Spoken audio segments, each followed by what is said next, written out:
예수 믿는 사람 그리스도인들이 성경 공부를 시작했습니다.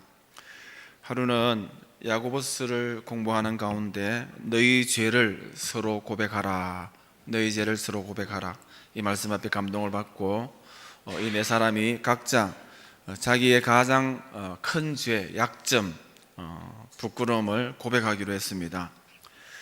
한 사람이 먼저 이야기합니다. 난 아직까지 담배를 끊지 못해서 미안해. 이렇게 나를 위해서 담배 끊을 수 있도록 기도 좀 해줘 하고 이야기를 고백을 했죠. 다른 사람은 또 고백을 합니다. 나는 여자 관계가 참 복잡한데 늘 경건하게 살지 못하는 나를 위하여서 좀 기도해줘 하고 복잡한 여자 관계에 대하여서 부끄러움을 내어놓고 고백을 했습니다. 또 한 사람은 나는 어릴 적부터 도둑질하는 이런 습관이 있는데 이게 습관이라서 잘 고쳐지지 않는다라는 거예요. 사실은 교회 와서도 살짝 이렇게 할 때가 있었다라는 것, 나의 부끄러운 죄를 용서해 주시고 또 하나님 앞에 이것을 극복할 수 있도록 나를 위해서 기도해 달라라고 고백했습니다. 이제 한 사람 남았죠. 마지막 사람이 고백을 해야 되는데 자꾸만 말을 빨리 하지 않습니다. 말하기를 곤란해하는 거예요. 그래서 이 얌체 같은 사람이 친구들이 빨리 말하라고 다그쳤어요. 그러니까 어쩔 수 없이 이 마지막 사람도 이야기를 합니다. 내 약점을 말하지 않는 게 참 좋겠는데 굳이 하라고 하니까 말하는데 사실 나는 다른 사람들의 흉이나 결점을 알게 되면은 입이 간질간질해서 참지 못하고 여기저기 떠벌리는 그런 고약한 습성이 있다. 이제 너희들의 엄청난 비밀을 알게 된 내가 어떻게 해야 될지 모르겠다라고, 큰일 났다라고 이렇게 나를 위해서 기도해 달라라고 이야기했습니다. 이 이야기를 듣고 친구들이 막 얼굴이 사색이 되었다고 하죠. 여러분, 이 네 번째 사람의 이 약점은 정도의 차이는 있을지 모르겠지만은 사실 대부분의 사람들, 인간들이 가지고 있는 문제입니다. 우리는 모두 남의 약점을 드러내고 남을 판단하는 데서 오는 묘한 그런 쾌감을 느끼고 있는데 이것은 우리 인생이 다 하나님 앞에서 타락한 인생의 본성을 잘 보여주고 있는 모습입니다. 오늘 본문 말씀은 이렇듯 남에 대한 판단하기를 좋아하는 사람의 죄에 대하여서 지적하고 엄히 경고하고 있습니다. 남을 판단하는 죄에 대하여서 자유로운 사람이 있겠습니까? 누구나 다 오늘 설교를 들으면은 우리가 찔림을 받게 되죠. 그래서 어떤 사람은 목사님이 오늘 이 말씀을 나를 들으라고 하는 말씀인가 이렇게 생각할 분들이 많이 있어요. 왜냐하면은 저도 여러분도 제가 설교 준비하면서 과연 내가 이 설교를 할 수 있는 자격이 있을까 말씀 앞에 자꾸 찔림을 받으니까 여러분들도 말씀 앞에 찔림을 받을 수 있습니다. 또 어떤 사람은 이 설교는 서집사님이 들어야 되고 허집사님이 들어야 되는데 이런 생각을 할 수도 있습니다. 여러분, 이 오늘 말씀은 누구나가 가지고 있는 문제이기 때문에 다른 사람에게 주는 문제가 아니라 오늘 우리 자신에게 주시는 나를 들으라고 하시는 하나님 말씀입니다. 다른 사람을 판단하는 것은 실로 하나님께서 가장 싫어하는 죄 중에 하나입니다. 다른 사람을 판단하는 것은 과연 얼마나 하나님 앞에 무서운 죄인가 하는 것이 오늘 본문에 그대로 나와 있죠. 그리고 첫 번째 생각할 것은 여러분, 사람을 판단하는 것, 타인을 비판하는 것은 그 사람을 죽이는 행위다라고 생각할 수 있죠. 이런 이야기가 있어요. 민찬이라는 아이가 실제로 있었는데 8살 난 천재 화가입니다. 여러분, 이 꼬마가 참 대단한데 먼저 자기 마음속에 그림을 그립니다. 그림을 그리고 마음의 그림이 완성되면은 그것을 종이에 옮겨서 그리는 그런 아이입니다. 그냥 붓으로만 그림을 그리는 것이 아니라 물감으로 또 엄마의 화장품으로 그리고 여러 가지 모래로 여러 가루로 여러 가지가 이 민찬이의 그림의 재료이고 도구입니다. 그리고 이 아이는 작은 도화지에 그리는 것이 아니라 대문짝만한 큼직한 종이에 그림을 그리기를 좋아하는 그런 아이입니다. 이 아이가 그렇게 그림을 그리면은 그 그림의 완성도가 대단하고 예술 작품과도 같았습니다. 전문가들이 그 그림을 보고 입을 모아서 정말 민찬이의 작품은 일반 전문 화가들도 상상하지 못하는 그런 터치와 그런 접근으로 높은 완성도 있는 그런 천재적인 그림을 그린다라고 평가를 합니다. 그런데 어느 날 이 그림 천재 민찬이가 그림을 그릴 수 없게 되었어요. 왜냐하면 그 아이의 마음이 고장났기 때문입니다. 마음에서 먼저 그림을 그려야 되는데 마음이 그림을 그리지 못하니까 이 아이가 아무것도 그릴 수가 없었습니다.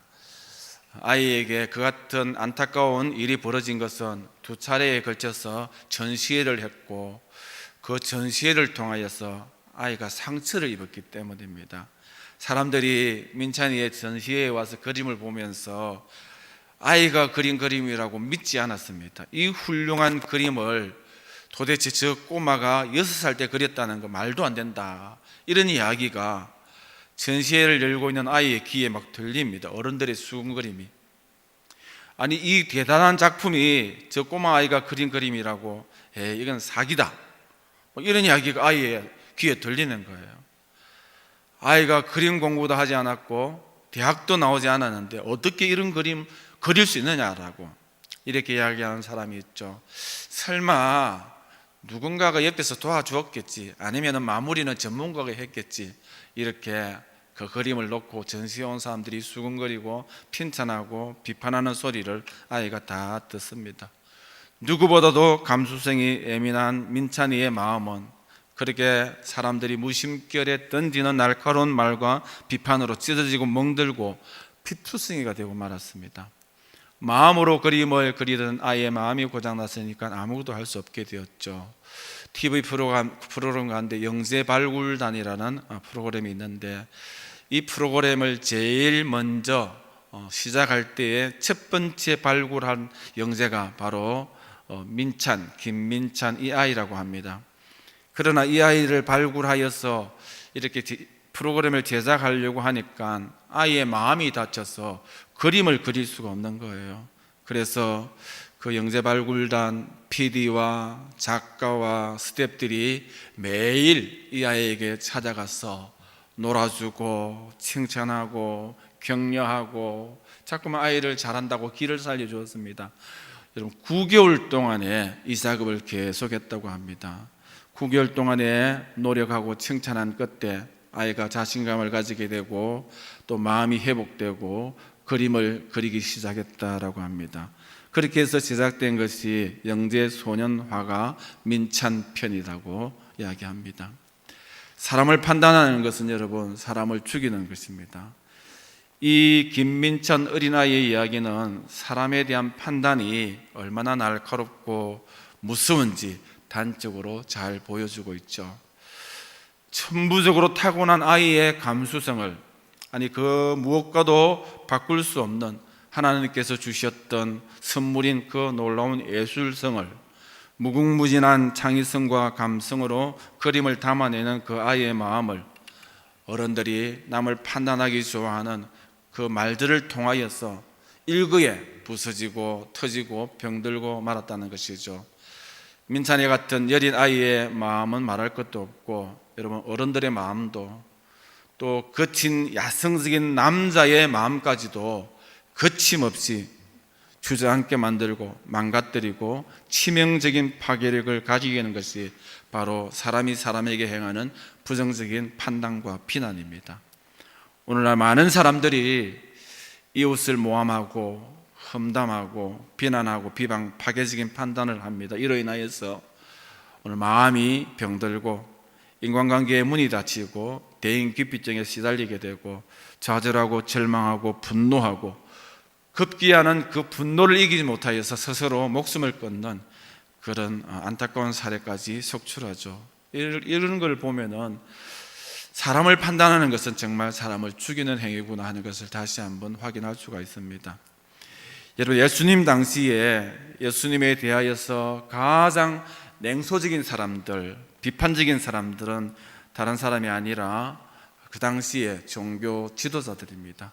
경건하다고 이름 있던 사람들, 바리새인들, 서기관과 제사장들. 누가복음 6장 7절에 서기관과 바리새인들이 예수를 고발할 증거를 찾으려 하여 안식일에 병을 고치는가 엿보았다. 여러분 보세요. 예수님과 더불어 병든 자를 고치는 일에 앞장서야 될 종교 지도자들이 오히려 병을 고치고 사람들을 살리는 이 예수님의 행위를 고발하기 위하여서 엿보았다라고 이야기합니다. 여러분, 남을 판단하기 좋아하는 사람은 이렇게 다른 사람의 흠집을 찾기 위하여서 엿보고 노려보고 째려보고 두고 보기를 좋아합니다. 누가복음 6장 11절에 그들은 노기가 가득하여 예수를 어떻게 처치할까 하고 서로 언론하였다 말씀하죠.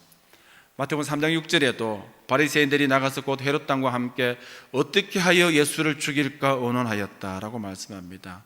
그래서 그들은 매번 예수님과 제자들을 비난하고 판단하죠. 당신은 왜 경건하지 아니하는 세리와 그리고 죄인들과 왜 그런 사람들과 어울려서 식사합니까 하고 못마땅히 여겼습니다. 저 예수는 참 이상한 사람이다라고 이야기하죠. 당신은 왜 이 거룩한 안식일에 병든 자를 치료합니까? 당신의 신앙에 문제가 있다라고 또 이야기를 하죠. 요한의 제자들도 우리 제자들도 다 금식하는데 왜 당신의 제자들은 금식하지 않느냐라고 핀찬을 줍니다. 사람을 칭찬하고 격려하고 어찌하든지 사람을 살려내야 할 신앙인들이 오히려 어떻게 하면은 사람을 파멸하고 죽일까 궁리하고 있는 모습 우리가 성경에서 봅니다. 그래서 예수님께서 그들에게 책망하면서 새로운 도전을 주죠.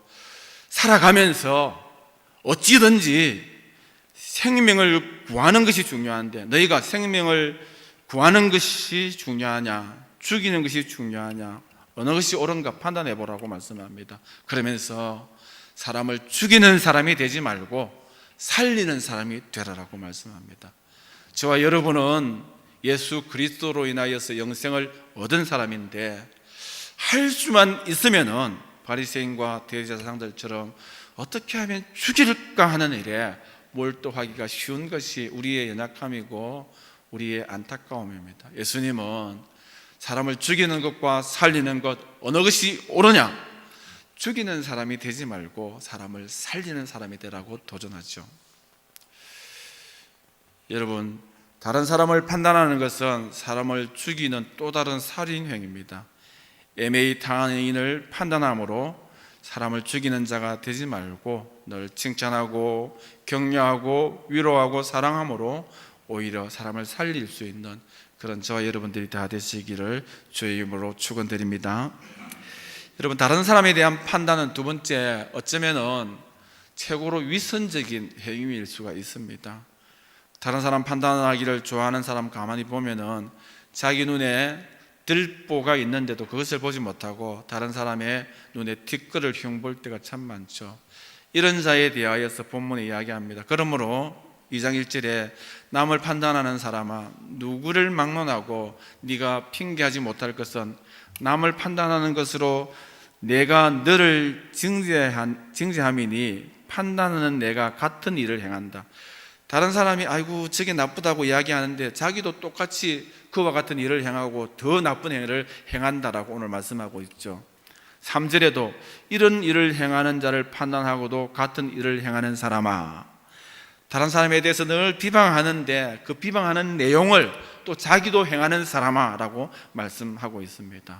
통상적으로 다른 사람을 판단하기 좋아하는 사람은 자기 행실이 깨끗하지 아니한 사람일 가능성이 있습니다. 자기도 버젓이 판단받기에 충분한 들풀을 가졌음에도 불구하고 천인적스럽게 남의 뒷글을 가지고 판단하고 비난하는 것이죠. 누구죠? 누구를 이야기하는 것입니까? 바로 저를 이야기하는 것이고 또 어쩌면 여러분 자신을 이야기하는 것이고 우리는 이 지적 앞에 누구도 자유할 수 없고 다 부끄러운 연약성을 가지고 있습니다. 한국 사회에서 노사 간에 팽팽한 대립이 있을 때마다 가톨릭 교회는 항상 약자 편에 섰고 근로자 편에 섰습니다. 심지어 근로자가 잘못했을 때에도 근로자의 비도덕적인 행동에 대하여서 나무라기보다는 오히려 고용자 측에 반성할 것을 촉구해 왔습니다. 이러한 가톨릭의 입장은 약자를 대변하고 정의사회를 구현한다라는 기치 아래서 늘 변함없이 약자 편에 서 있는구나 하는 그런 인상을 가톨릭 교회가 사회에 주었죠. 그런데 1987년 우리가 6월 항쟁을 요즘 1987년의 영화를 보면서 또 알게 되죠. 87년 6월 항쟁 그 당시에 숨은 주역 역할을 했던 것이 가톨릭 교회입니다. 그 해에 가톨릭은 방송과 신문을 설립하고 그 이듬해 평화신문을 창간하였습니다. 평화신문을 창간할 때의 창간 취지 가운데 하나가 사회의 부조리와 사회의 악을 비판하고 판단하고 고발하기 위하여서 평화신문을 만들었죠. 그런데 여러분, 이 평화신문을 만들고 난 다음에 그 이듬해 노사분규가 발생했습니다.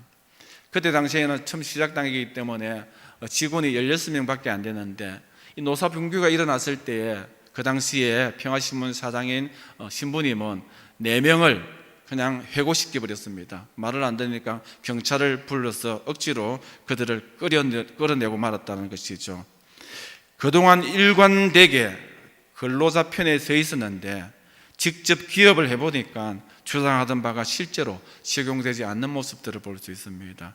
그동안 사회의 악에 대하여서 많이 평가하고 비판하고 판단했는데 막상 자신들도 똑같은 일을 행하는 것을 두고 오늘 성경은 남을 판단하는 사람아, 판단하는 내가 같은 일을 행한다라고 책망하고 있습니다. 일을 행하는 자를 판단하고도 같은 일을 행하는 사람아라고 말씀하고 있습니다. 여러분, 이 모습이 바로 오늘 우리 자신의 모습일 수 있다는 것이죠. 우리 친구, 우리 동료, 우리 이웃들을 하나님 말씀과 도덕의 잣대를 들이대면서 끊임없이 정죄하고 비판하고 판단하면서도 정작 우리 자신은 똑같은 죄를 반복하고 있음에도 그런 자신에 대하여서 일말의 양심의 가책도 가지지 않는 비루하기 짝이 없는 자가 바로 오늘 저일 수 있고 또한 여러분일 수 있다는 것이죠. 이것이 우리 모두에게 주시는 오늘 말씀의 책망이고 질책입니다. 권력에 대하여서 신랄하게 비판하는 사람들을 보십시오. 그런 사람이 권력으로부터 요청이 있고 프로포즈가 있으면 하루아침에 권력의 품에 안기어서 좋아라 하고 행복해합니다. 그들이 과거에 야인으로 있을 때에는 권력에 대하여서 비판하던 그들의 글들과 뉴스와 영상문들이 버젓이 기록들이 다 남아있음에도 불구하고 언제 그랬나는 듯이 권력의 시녀가 되어서 똑같이 악을 행하는 그런 언론인들도 있고 학자들도 있고 군인들도 정치가들도 있는 것을 보게 됩니다. 어떤 교인이 주차 금지되어 있는 그런 곳에 주차를 했는데 아무리 이렇게 찾아봐도 주차할 곳이 없습니다. 그래서 양심의 꺼리낌도 있고 또 주차 딱지를 받을까 염려도 있고 해서 아이디를 내어서 메모를 하나 딱 적어놓고 갔습니다. 제가 이 근처를 15분간 빙빙 돌았지만 주차할 곳을 찾지 못했습니다. 주차 안 하면은 직업을 잃을 것 같아서 할 수 없이 여기에 주차합니다. 우리 죄를 용서하여 주옵소서. 이런 메모를 딱 남겨놨어요. 근데 이런 메모에도 불구하고 와보니까 주차 딱지가 붉게 탁 붙어 있는 거예요. 그러면서 거기에 메모가 있습니다. 또 주차 딱지를 붙인 사람이 메모를 적어 놓았죠. 선생님은 이 근처를 15분 빙빙 돌았는지 모르겠지만 나는 15년 동안 빙빙 돌고 있습니다. 위반 딱지를 드리지 않으면 제 직업을 잃을 것 같아서 할 수 없이 스티커를 드립니다. 우리를 제발 시험에 들게 하지 마세요. 이렇게 스티커를 딱 붙여 놓았다는 거예요.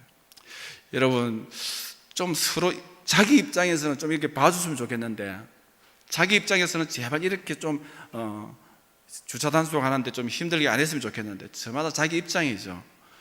입장 차이입니다. 여러분, 우리가 자기 입장에서 이해가 되고 괜찮은데 다른 사람 입장일 때는 사정없이 비판하기도 하고 판단하는 것이 우리의 모습이죠. 여러분, 명심합시다. 나 자신이 깨끗하고 떳떳하지 않은 한 다른 사람을 판단하지 말아야 된다는 것이죠. 그렇지 않고 타인을 판단하는 것은 하나님 앞에서 최고로 위선의 죄가 된다. 우리가 두 번째 생각하는 거죠. 남을 판단하는 것은 위선죄다라는 것입니다. 세 번째, 다른 사람에 대한 판단은 하나님의 권위를 정면으로 도전하는 것입니다. 남을 판단하는 사람아 라고 1절에 말씀하는데, 여기 나오는 판단은 헬라어로 크리노라는 단어입니다. 그냥 간단한 판단이 아니라 정죄하다, 심판하다라는 단어죠. 여러분, 사람이 다른 사람을 정죄하고 심판할 정도로 완전한 사람은 없습니다. 사람에 대한 판단은 하나님의 영역이고 하나님께서 하실 몫입니다. 그러므로 사람이 사람을 판단하는 것은 하나님의 권위에 대한 정면 도전 행위가 된다라고 말하죠. 이에 대하여서 야고보서 4장 12절에 입법자와 재판관은 오직 한 분이시니 능히 구원하기도 하시며 멸하기도 하시느니라. 너는 누구이기에 이웃을 판단하느냐? 이웃을 판단하는 분은 오직 하나님 한 분이라고 말씀합니다. 유명한 신학자 매튜 헨리는 형제 자매들을 판단하는 것은 우리 고난 밖에 있는 하나님 일에 참견하는 것이다 라고 지적하고 있습니다. 다른 사람을 판단하는 것은 하나님의 권위에 정면으로 도전하는 것입니다. 여러분, 한 가지 더 볼까요? 다른 사람을 판단하는 것은 마지막으로 하나님의 심판을 면치 못하는 행위, 죄다라고 말씀하고 있습니다. 이런 일을 행하는 자여, 2절에 하나님의 심판이 진리대로 되는 줄 우리가 아노라. 여러분, 이 구절에 심판이라는 것은 크리마입니다. 크리마, 취소 불능의 심판. 다른 사람을 판단하는 자에 대한 하나님의 심판은 취소 불능이다. 취소할 수 없이, 어쩔 수 없이 하나님의 심판을 받을 수밖에 없다라는 뜻입니다. 3절에 이런 일을 행하는 자를 판단하고도 같은 일을 행하는 사람아, 내가 하나님의 심판을 피할 줄을 생각하느냐? 제가 하는 말이 아니고 오늘 판단하기를 좋아하는 저와 여러분에게 다른 사람을 판단하면은 하나님의 심판을 피할 수 없다라고 말씀합니다. 사람을 판단하는 사람은 하나님의 심판을 결코 피할 수가 없다라는 강조죠. 5절 말씀에 다만 내 고집과 회개하지 아니하는 마음을 따라서 진노의 날 곧 하나님의 어려우신 심판이 나타나는 그날에 임할 진노를 네가 쌓는다. 우리가 입을 열어서 다른 사람을 정죄하면은 하나님의 심판이 나에게 계속 쌓인다라고 말씀하고 있습니다. 1절 말씀에 그러므로 남을 판단하는 사람아, 누구를 막론하고 네가 핑계하지 못할 것은 남을 판단하는 것으로 내가 능히 너를 정죄함이다 라고 말씀하죠. 여기에 말하는 정죄는, 이 판단은 일반적으로 판단을 크리노라 했는데 여기에서 말하는 정죄는 카타크리노, 자동적으로 되돌아오는 심판입니다. 우리가 다른 사람을 심판하면은 하나님의 심판이 자동적으로 나에게 되돌아오고 나에게 쌓인다라고 말씀하고 있습니다. 말씀을 정리합니다. 저와 여러분이 살아가면서 항상 다른 사람을 칭찬하고 격려하고 또 다른 사람의 연약한 허물을 덮고 살아야 되는데 이것이 진짜 힘듭니다. 제가 젊은 날 설교를 할 때에 오늘과 같이 판단하지 맙시다라고 설교를 했습니다. 그리고 설교하면서 제가 서약을 했어요. 서약, 공인들 앞에. 하나님 앞에서 다른 사람을 정죄하는 것이 얼마나 큰가 하는 것을 오늘 말씀을 통하여서 제가 알고 여러분이 압니다. 제가 설교 시간에 이런 이야기를 했어요. 그리고 이 판단하는 일을 극복하는 것이 얼마나 힘든가 하는 것도 너무나도 잘 압니다. 그래서 오늘 제가 여러분에게 감히 약속을 하지 않으면 안 될 것 같아서, 이 문제를 해결하지 않을 것 같아서 여러분 앞에 약속을 합니다. 제가 설교를 했어요. 옛날에 전도사 때. 앞으로 저는 다른 사람을 절대로 판단하지 않겠습니다. 혹시 판단하면은 오늘 지금 설교하는 것을 여러분 기억하셔서 에이 목사님 안 한다 해놓고 이렇게 이야기해 주세요. 이렇게 제가 옛날에 설교한 적이 있어요.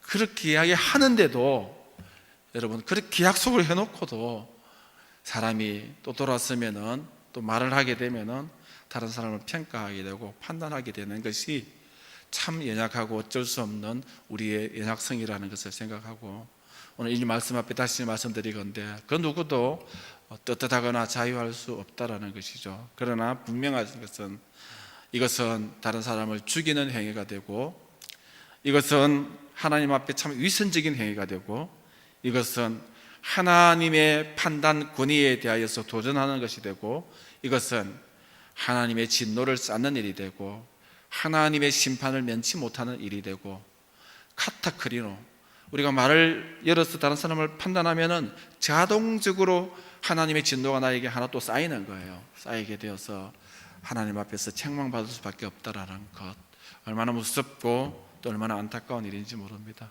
아무쪼록 저와 여러분이 오늘 말씀을 내게 주시는 말씀으로 잘 새겨서 판단하기보다는 격려하고 칭찬할 수 있는 그런 저와 여러분 하나님 앞에 축복받는 삶을 살 수 있고 다른 사람을 살릴 수 있는 삶을 살 수 있는 우리 모두가 될 수 있도록 주의 이름으로 축복하고 축원드립니다.